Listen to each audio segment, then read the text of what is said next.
বসো।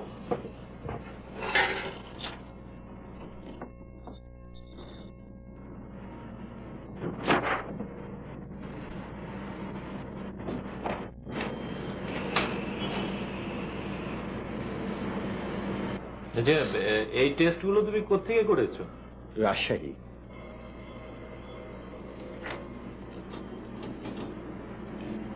হ্যাঁ, তোমার এই দুটো রক্তের পরীক্ষা দিলাম, সাথে সিটি স্ক্যানটা করিয়ে নেবে। স্যার, আমার রাতে খুব শীত করে। আচ্ছা ঠিক আছে, সাথে তোমার টেম্পারেচার আর ওজনের চার্টটাও করতে হবে। ঠিক আছে স্যার, আমি তাহলে কাল রিপোর্টগুলো আনি। তোমার এই রিপোর্টগুলো পেতে লাগবে 3 দিন, না তুমি 5 দিন পরে আসবে। স্যার, আমার অতদিন থাকা অসুবিধা। কেন? আমি স্কুল মাস্টার, এই 5 দিনের ছুটি নিয়েই আমি এসেছি। সরকারি স্কুল? জি। এই আমি 1 মাস ছুটির কথা লিখে দিলাম, এটা পাঠিয়ে দিও, ছুটি মঞ্জুর হয়ে যাবে। 1 মাস? তার চেয়েও বেশি সময় লাগতে পারে। নাও ইউ ডিসাইড, থাকবে না চলে যাবে। আমি স্যার একটা বোর্ডিং এ উঠেছি, আমার কাছে 7 দিন থাকার মতো টাকা আছে। কেন, ঢাকায় তোমার কোনো আত্মীয় স্বজন নেই? না। মাস্টার মশাই, তুমি আমার অনেক সময় নিয়েছো, আর নয়। তুমি ঢাকায় থাকতে পারলে আমার কাছে এসো, না হলে নয়। জি স্যার।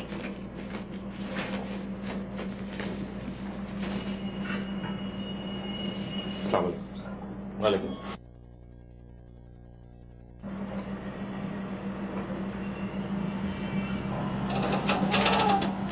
নেক্সট।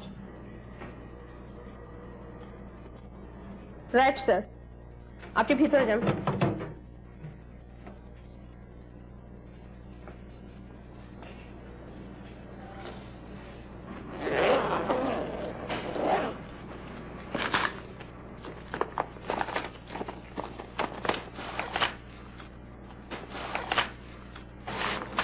ওগুলো কি?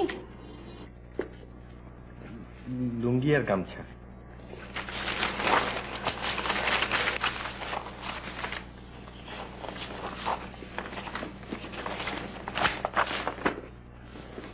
শুধু ভিটামিনগুলো খাবেন আর এই টেস্টগুলো করিয়ে নিয়ে 5 দিন পর আসবেন। একটা ফোন করতে পারি? বাইরে কার্ড ফোন আছে, আপনি ওখানে যান। কার্ড ফোন কি করে করতে হয় আমি জানি না। এটা দিয়ে করতে জানেন তো? জানি।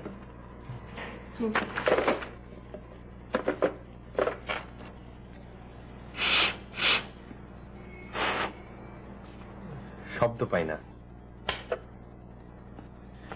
এইবার পাই।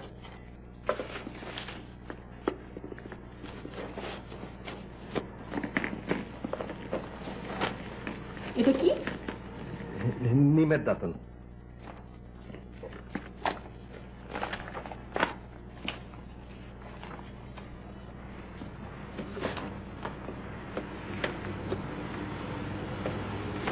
আসসালামু আলাইকুম, এটা কি নবাব দৌলত সাহেবের বাসা?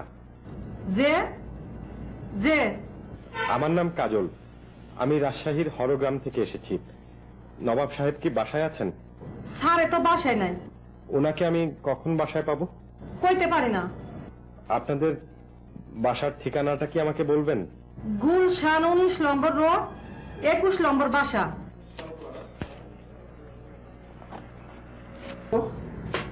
পোস্টমাস্টার। 30 বছর আগে আমার সাথে শেষ দেখা, তারপর আর কোনো যোগাযোগই নেই। বসো। আপনারা তো দেশের বাড়িতে কখনো যান না। যাওয়া হয়ে ওঠে না। বাবা আপনার কথা খুব বলেন, আপনাকে নিয়ে তার গর্বের শেষ নেই। আপনার ফোন নাম্বারটা উনি জোগাড় করে আমাকে বললেন আমি যেন আপনার সাথে দেখা করি। তুমি কি কোনো কাজে এসছো? রাজশাহীতে তেমন ভালো ডাক্তার নেই, চিকিৎসার জন্য ঢাকা এসেছি। ডাক্তার বললেন কিছুদিন থাকতে হবে, কিন্তু অতদিন হোটেলে থাকার মতো টাকা আমার কাছে নেই। তা তুমি কি টাকা চাও না থাকতে চাও? আপনাদের অসুবিধা না হলে আমি কটা দিন এখানে থাকতে চাই। একে একটু চা নাস্তা দাও। এখন খাবো না। তাহলে ওকে ওই উপরের খালি ঘরটা দেখিয়ে দাও, ওখানেও থাকবে। আপনি আমার সঙ্গে আসেন। Thank you. এসো।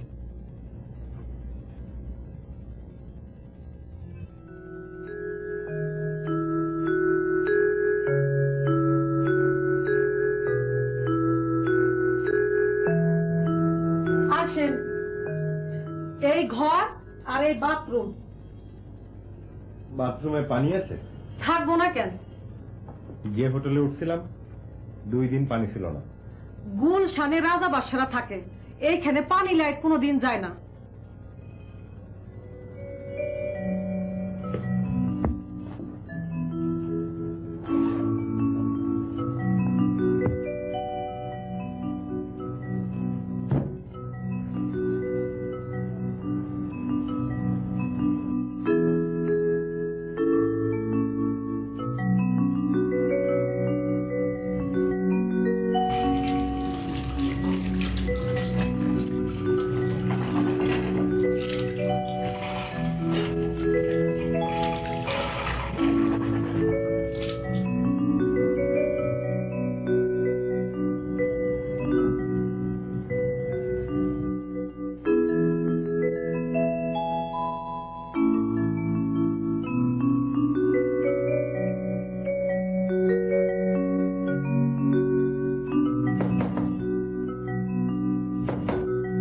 Hello, microphone testing 1 2 3 4।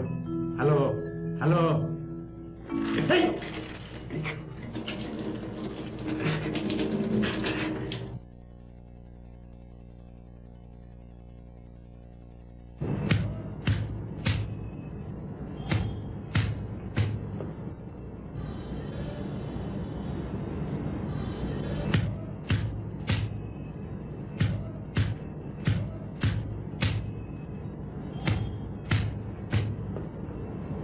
কে কে ওখানে? আমি বুড়া, আমি এমন ঝর্ণায় কোনোদিনও গোসল করি নাই তো, কারের মধ্যে পানি ঢুকছে। বুয়া, আমাকে একটা বালতি আর ঘটি দিও। আমি বুয়া নই।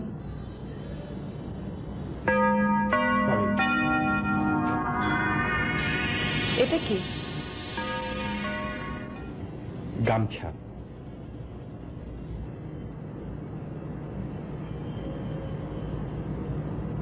কে আপনি? আমি কাজল। নবাব সাহেব আমার বাবার বন্ধু।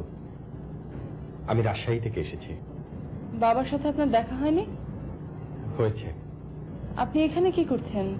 আপনার বাবা আমাকে এখানে থাকতে দিয়েছেন। থাকুন, তবে লাফালাফি করবেন না। জি।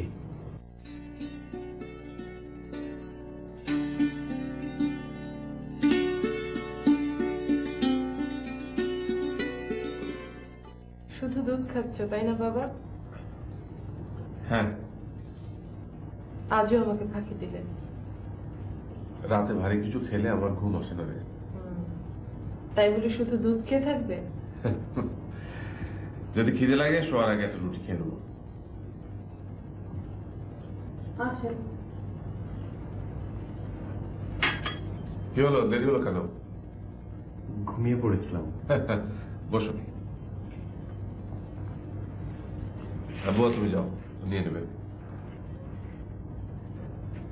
না, আমার মেয়ে নিশি, ও হচ্ছে সজল। সজল আমার ছোট ভাই। আমার নাম কাজল। আচ্ছা আচ্ছা। জানিস নিশি, ওর বাবা আর আমি খুব ঘনিষ্ঠ বন্ধু ছিলাম। আমরা একসাথে পড়তাম। ওর বাবা সবসময় ফার্স্ট হতো আর আমি হতাম সেকেন্ড। তুমি কি করো? School master. আপনি আর বাবা যে স্কুলে পড়তেন ওই স্কুলেই। মানুষ মন্দির? হ্যাঁ। তো তোমার আবার এই বয়সে কি হলো? মাঝে মাঝে বুকে ব্যথা করে, কোনো কোনো রাতে জ্বর আসে। আমার মনে হয় তোমার ওই রাজশাহীর ধুলো আর গরমে এমন হয়েছে। হাওয়া বদলের জন্য কিছুদিন এখানে থাকো, দেখবে সব ঠিক হয়ে গেছে।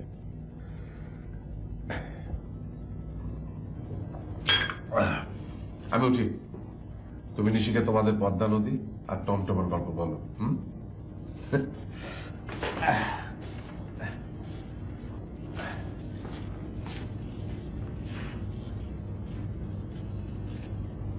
আপনি কি পড়াশোনা করছেন? না। চাকরি? না। কিছুই করেন না? আমাদের পদ্মা নদী দেখেছেন? না। রাজশাহী যাননি? আপনার দাদার বাড়ি? হ্যাঁ। আপনার দাদার বাড়ির সামনেই তো পদ্মা নদী। অত বড় নদী চোখে না পড়ে পারেই না। আমার চোখে কিছুই পড়ে না। মানে?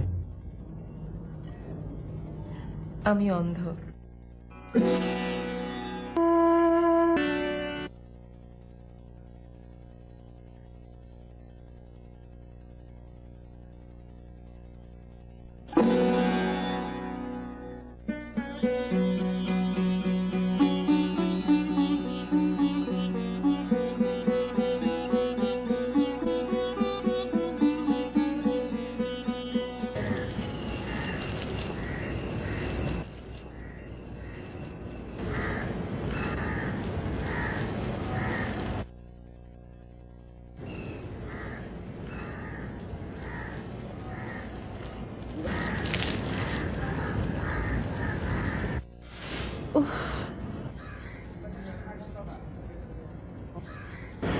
আমি ছাড়িয়ে দিই? দেব? হ্যাঁ।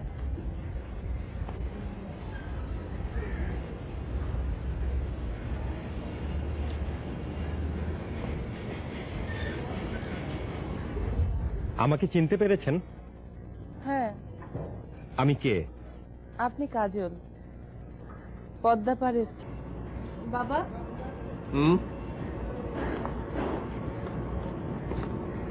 চা খেয়েছো? এই তো খাবো। আজ আমি চা করে আনি। তুই চা করতে পারিস? হ্যাঁ। তোর যে আগুনের কাছে যাওয়া বারণ। কিছু হবে না। তার তো চল আমরা দুজনে মিলে একসঙ্গে চা করি। হ্যাঁ,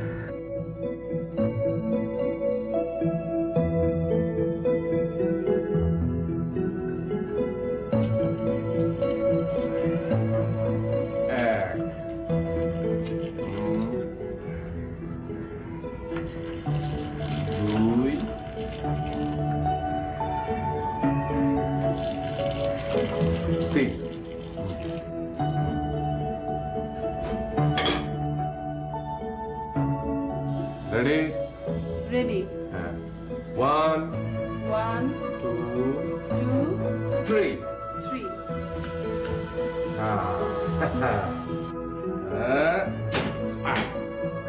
বুয়া যাও, সজলকে ডেকে নিয়ে আসো, চা খাবে। বাবা, ওর নাম সজল নয়, কাজল। জানি জানি। তোর সাথে আলাপ হয়েছে? হ্যাঁ, আজ গোলাপ কাটায় আমার আঁচল জড়িয়ে গিয়েছিল, ও ছাড়িয়ে দিল। বাবা, আমার জন্য ওর মনের মধ্যে এখনই তোমাদের মতো করুণা জমে গেছে। আমি তোকে করুণা করি? তুমি করো না, অন্য সবাই করে। আমাকে ডেকেছেন? এসো, নিশি চা বানাচ্ছে, আমরা এখন চা। 1 2 3। ডান।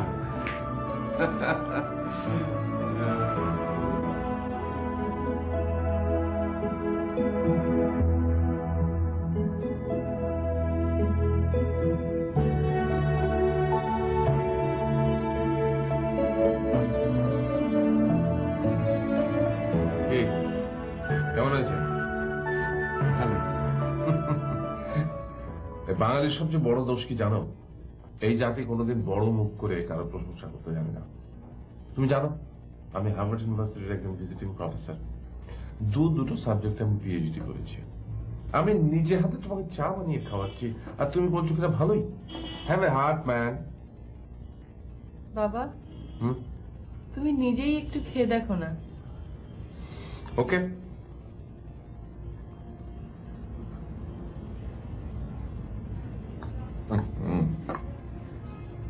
তুমি মিথ্যে বলে কেন? ভালো হয়েছে। এত চা কফি কিছুই হয়নি। Leave it, I am going to make it again. বুয়ার কাজ বুয়াকেই করতে দেন। আপনি বসুন, আমি করে নিয়ে আসছি।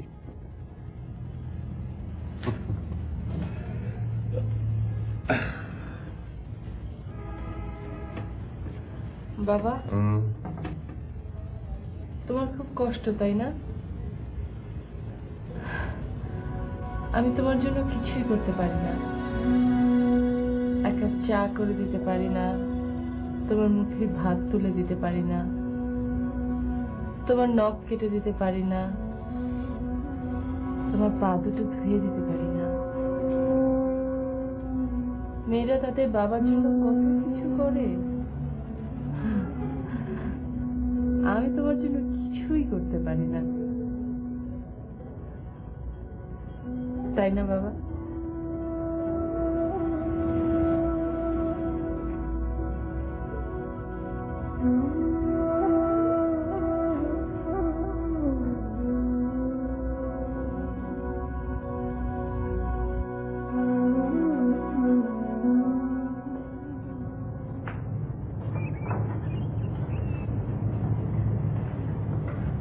চা খাবেন না?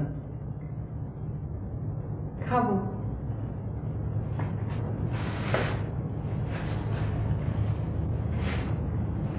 এখানে বসে খাবেন?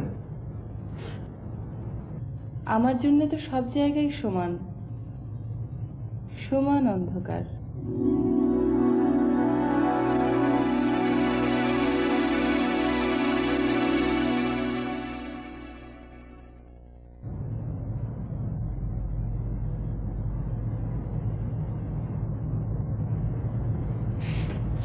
কোথায় যাচ্ছেন? চাচা জানকে এক কাপ দিয়ে আসি। বাবা বাইরে গেছেন। ও, আমি বসি? হ্যাঁ।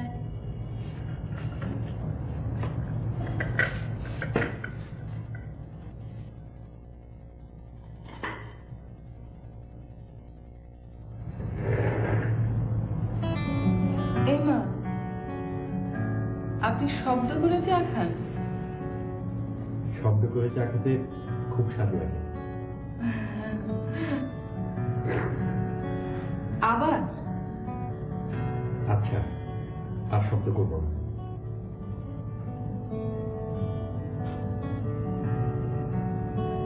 আপনি স্কুল মাস্টার? হ্যাঁ। কি পড়ান? ইতিহাস। আপনি চশমা পরেন? না। আপনি যখন ছাত্রদের পড়ান তখন হাতে ছড়ি থাকে? না।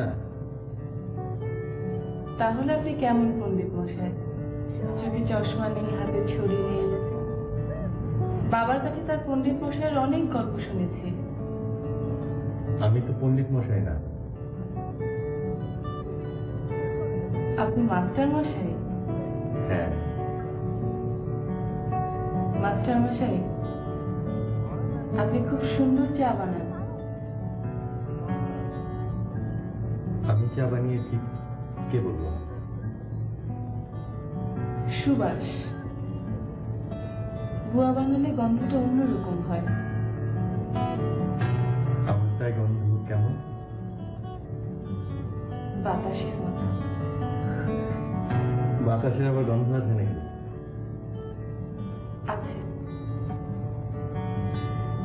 আমি গন্ধ পাই। আমি আকাশ, বাতাস, মাটি, মানুষ, মেঘ, বৃষ্টি, চাঁদ, তারা সব কিছুর গন্ধ পাই। আমার মতন হলে আপনিও পেতেন।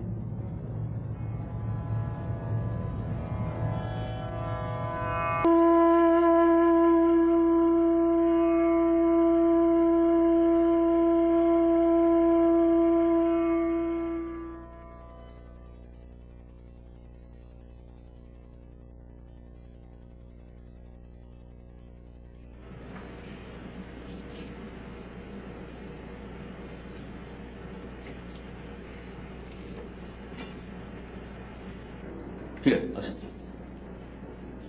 এটা নিয়ে আপনি 6 নম্বর রুমে যান।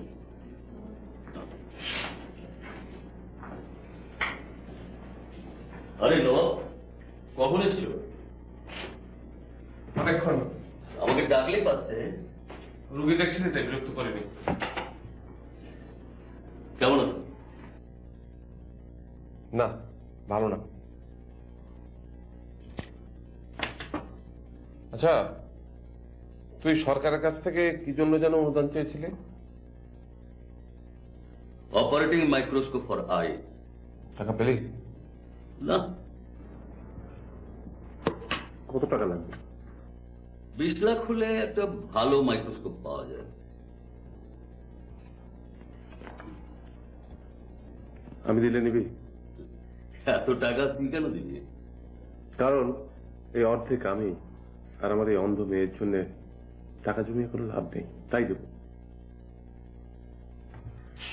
তোর মতো যাদের সামর্থ্য তারা যদি এমনি করে এগিয়ে আসতো। জানিস নবাব, ওই মাইক্রোস্কোপ ছাড়া মাইক্রো সার্জারি করা খুবই কষ্ট। পোস্ট অপারেটিভ রিকভারি হয় খুব দেরিতে। আচ্ছা, এই মেশিনে কর্নিয়া অপারেশন হয়? হ্যাঁ হ্যাঁ, সবই হয়।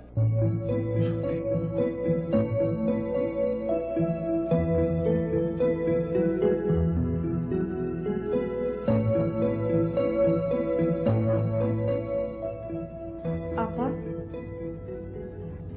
আপনি খান, কাজল সাহেব খাবেন না, তিনার জ্বর।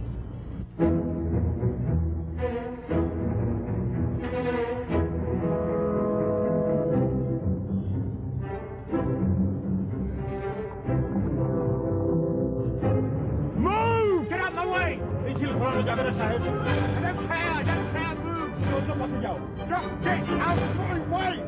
মিছিল ঘোরানো যাবে না সাহেব।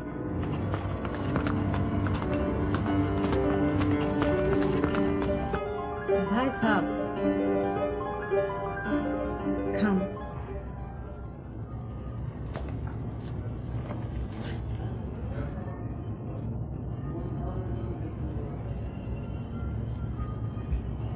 শেষবার কবে যে দুধ খাইছি মনে নাই।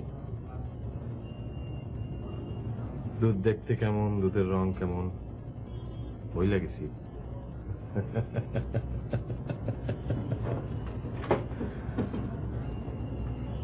আমাদের দেশের লোক খুব গরিব বুয়া, দুধ তারা চোখে দেখে না।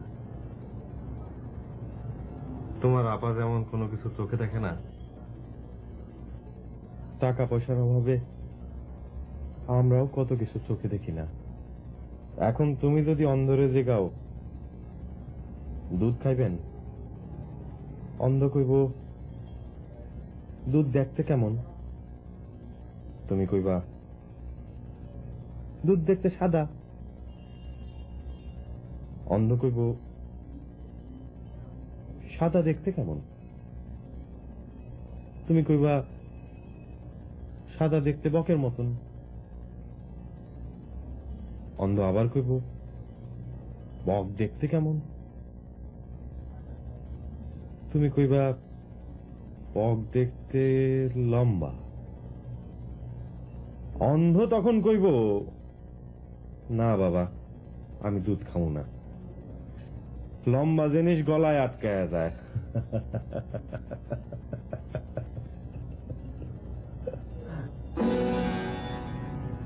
আপনি অন্ধের অভিনয় তো ভালোই করেন।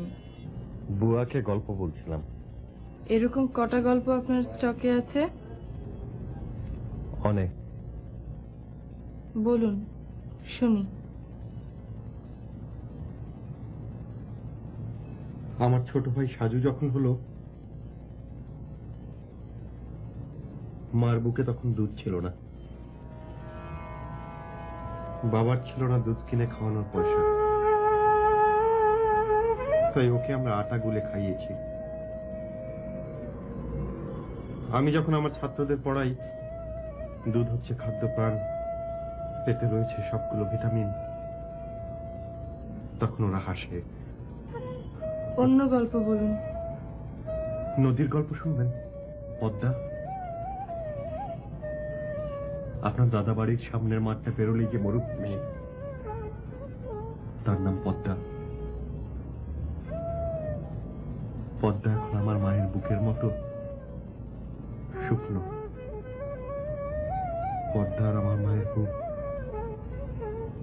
আর কোনোদিন বয়ে যাবে না। আমি আর কোনো গল্প শুনবো না। আর মাত্র একটা গল্প বাকি। আজ সকালে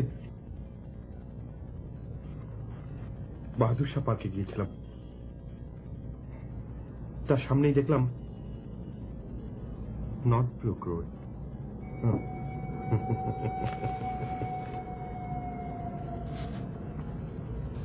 1919 সালের জালিয়ানওয়ালাবাগের ভয়ঙ্কর হত্যাকাণ্ডের প্রতিবাদে 13 এপ্রিল লাখো মানুষ নেমে এসেছিল ঢাকার রাস্তায়। সেই প্রথম প্রকাশ্য মিছিল, নারীরাও যোগ দেয় সেই মিছিলে। মিছিল এগিয়ে চলে নবাবপুর ধরে। ইংরেজ কর্নেল নর্থ ব্রুক তখন প্রাতঃভ্রমণ সেরে ঘোড়ায় চেপে ফিরছেন সেই পথে। কালো পতাকা হাতে এগিয়ে যান মিছিলের নেতা প্রিয়নাথ। বলে, সাহেব তুমি অন্য পথে যাও। সাহেব বলেন, nonsense, my horse is tired, পথ ছাড়ো। প্রিয়নাথ বলে, সাহেব মিছিল ঘোরানো যাবে না, তুমি অন্য পথে যাও। সাহেব তখন চাবুক চালিয়ে চালিয়ে রক্তাক্ত করেন প্রিয়নাথকে। সেই চাবুক কেড়ে নিয়ে প্রিয়নাথ চাপকে দেয় তার ঘোড়া। ঘোড়া ছুটে পালায়। পরদিন পুলিশ বাহিনী নিয়ে সাহেব যান প্রিয়নাথের বাড়ি। চাবুক চালিয়ে চালিয়ে হত্যা করেন প্রিয়নাথকে। সম্ভবত সেই ঘৃণ্য পিশাচের নাম অনুসারে ওই রাস্তার নাম নর্থ ব্রুক হল রোড। আপনি বেঁচে গেছেন, আপনাকে ইতিহাস পড়তে হয় না। আপনি অনেক ভালো আছেন, আপনাকে এসব কিছু দেখতে হয় না।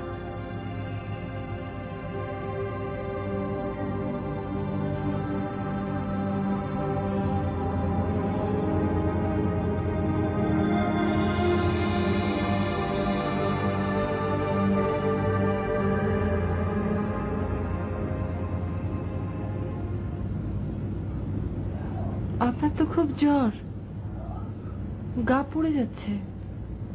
ও কিছু না। আমি যদি আপনাকে দুধটুকু খাইয়ে দিই, খাবেন? আমার খুব কষ্ট হবে।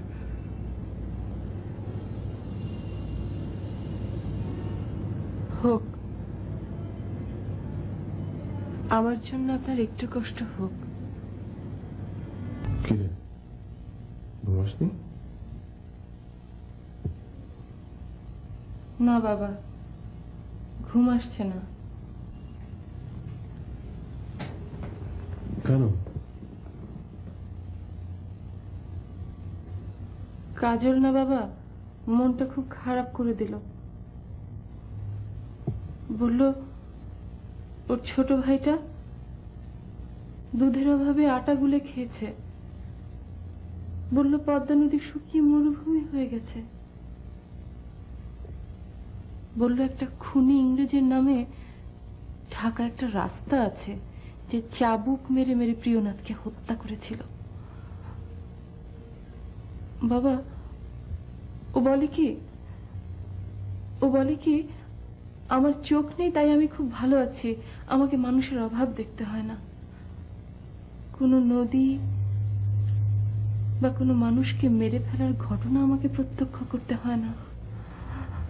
তুই দাঁড়া, আমি ওকে খুব করে বকে দেবো যাতে আর কোনোদিন এগুলো না বলে। না বাবা, ও জ্বরের ঘরে এগুলো বলছিল।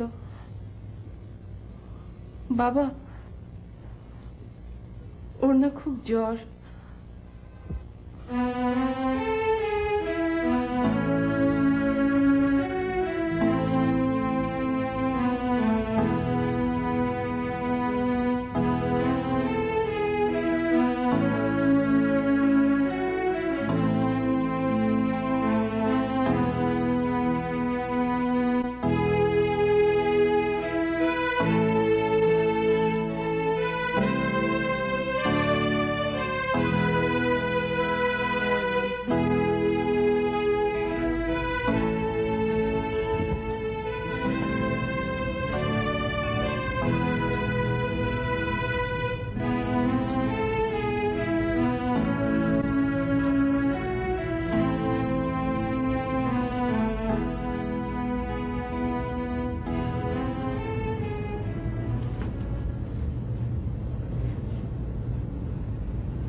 দুষ্টুমিটা আপনি করলেন? হ্যাঁ, আমি যে ভিজে একাকার, আমার কষ্ট হলো না? হোক, আমার জন্য আপনার একটু কষ্ট হোক। আজ আকাশটা কি খুব নীল? হ্যাঁ, খুব নীল। রোদটা কেমন? নরম আর সুন্দর।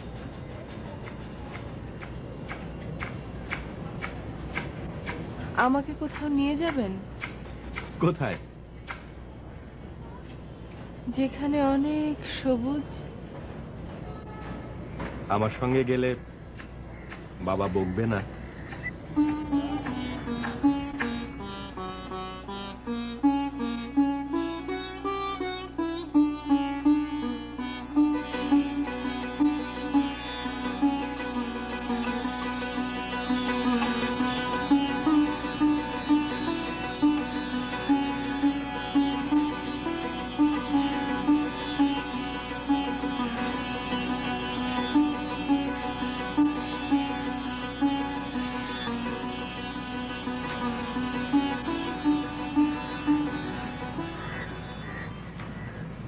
অত ভয় পেলেন কেন?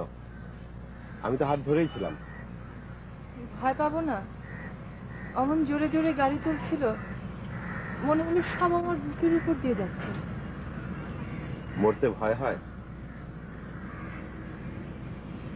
হয়। আমার মনে হয় মৃত্যু বোধহয় আরো অন্ধকার। আমার ভালো লাগে, যখনই ভাবি মরে যাব আমার খুব ভালো লাগে। শিশিরের মতো আমি আছি, আমি নেই। গোলাপের মতো আমি ছিলাম, ঝরে গেলাম। থাক, শিশির আর গোলাপ হতে হবে না। কি হবো তাহলে? সত্যি হবে? হতে চাও? হ্যাঁ। আলো হবে? আমার চোখের আলো?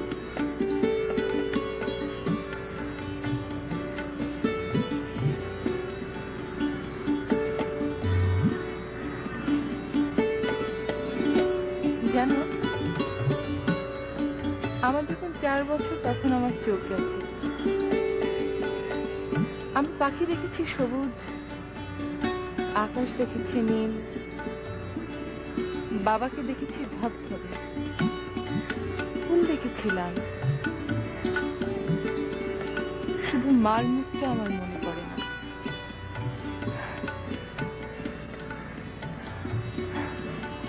জানো, আমার একটা পুতুল ছিল, ছেলে পুতুল। পুতুলটাকে শুয়ে দিলেও চোখ বুঝত। আমার মনে হয় তুমি আমার সেই পুতুলটার মতো। তোমার চুলগুলো তুলোর মতো, তোমার চোখ দুটো টানা,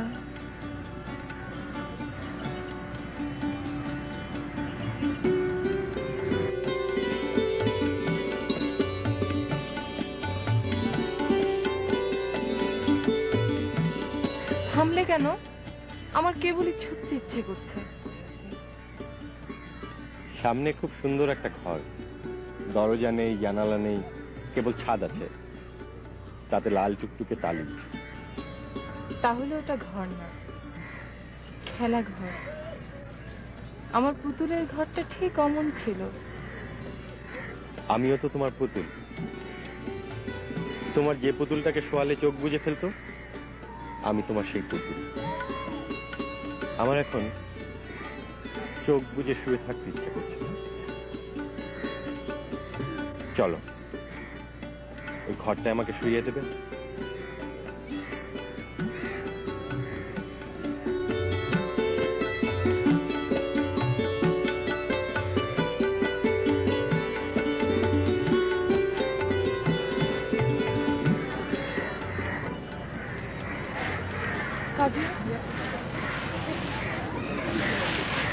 এগুলো কি? ছড়া পাতা।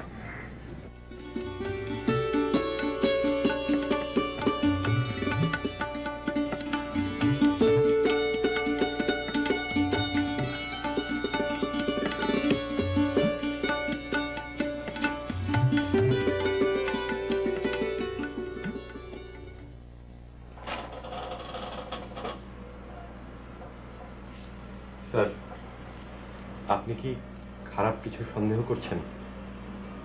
তোমার শরীর কেমন আছে? ওই তো রাতে জ্বর আসে, হাঁটতে চলতে দুর্বল লাগে, খাওয়ার রুচি পাই না। আমি অ্যাডমিশনের কথা লিখে দিলাম, এটা দেখালেই তোমাকে হসপিটালে ভর্তি করে নেবে। স্যার, আমি বাড়ি যাব। নো ওয়ে, তোমাকে ভর্তি হতে হবে। তবে তোমার সবকিছু যাতে ফ্রি অফ কস্টে হয় সেটা আমি করে দেবো।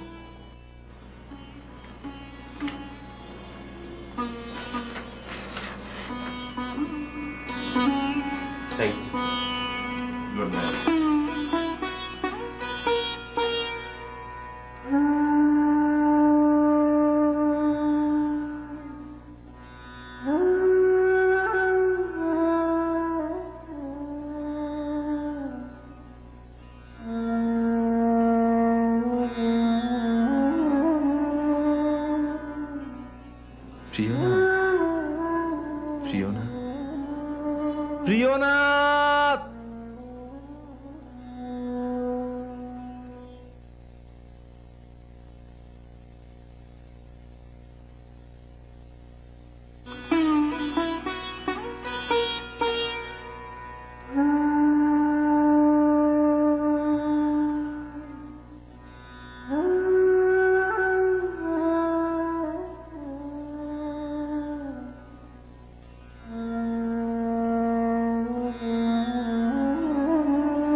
কাজলের কি অসুখ কিছু ধরা পড়লো? আজও রিপোর্টগুলো দেবে। ও ছেলে মানুষ, ওনার কি অসুখ হবে? অসুখ কি ছেলে বুড়ো মানে? আমার যখন 4 বছর বয়স তখন আমার চোখ গেছে। মা যখন মারা যান মার 21 হয়নি। আমি তখন মার পেটে, মার ভাইরাল হলো। মা যখন মারা গেল আমাকে নিয়ে মরলেও তো পারত, যাও রেখে গেল তাও অন্ধ করে। তোর মা যে আলেয়া,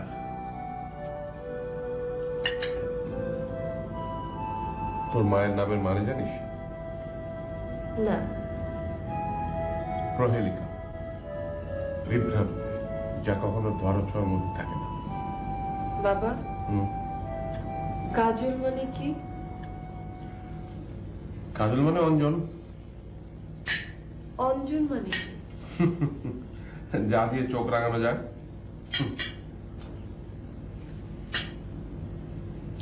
এসো এসো কাজল, এসো। তোমার কথা হচ্ছিল, নিশি জানতে চাইছিল তোমার নামের মানে কি। বাবা, কি খবর? ডাক্তার কি বললো? কাল আমাকে হাসপাতালে ভর্তি হতে হবে। কেন? ডাক্তার কিছু বলেনি।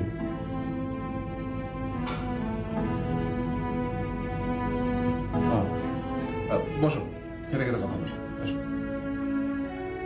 আমি কিছু খাবো না, আমার খুব ক্লান্ত লাগছে।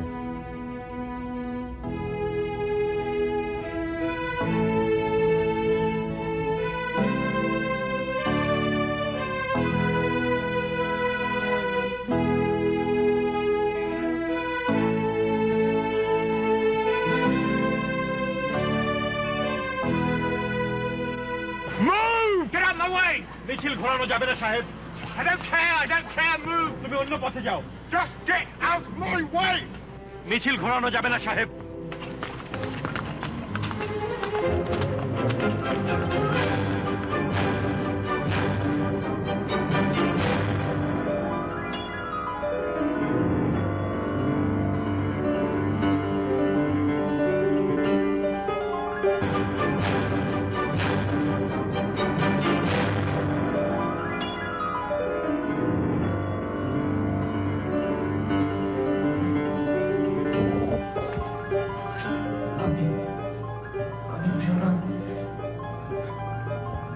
স্কুল মাস্টার, আমি পথ ছাড়বো না। আমি পথ ছাড়বো না।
কি হয়েছে? কাজল কোথায়? কাজল ও চলে গেছে, ওকে রিলিজ করে দেওয়া হয়েছে। শিওর? হ্যাঁ। কোথায় গেছে? রাজশাহী।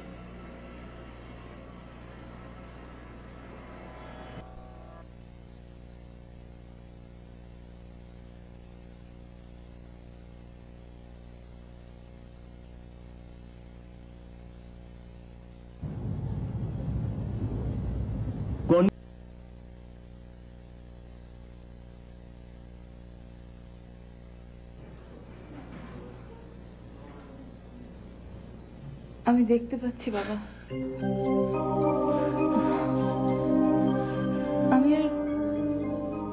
আমি আর কোনোদিনও অন্ধ হব না। না মা,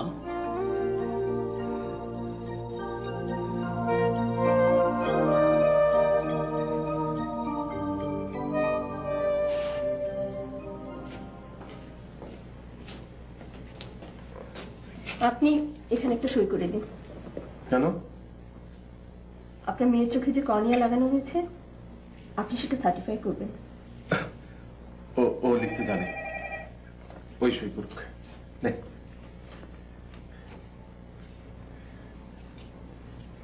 কে আমাকে কর্নিয়া দিয়েছেন? যিনি কর্নিয়া দিয়েছেন তিনি তো বেঁচে নেই, তাই নাম জেনে কি হবে? বারে। যিনি আমাকে চোখ দিয়েছেন তার নাম আমি মনে রাখবো না? তিনি চোখ দুটো দেওয়ার সময় শর্ত দিয়েছেন, তার নাম বলা যাবে না। নাম না বললে আমি সই করব না। তুই জেদ করছিস? হ্যাঁ করছি, কারণ যতদিন এই ঋণের বোঝা আমি বয়ে বেড়াবো ততদিন আমি সেই মানুষটার নাম জানতে চাইব। এটা আমার অধিকার। নামটা বলুন না প্লিজ। কাজল।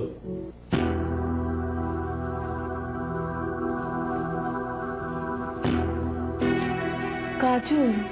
হ্যাঁ কাজল। ওর ক্যান্সার হয়েছে।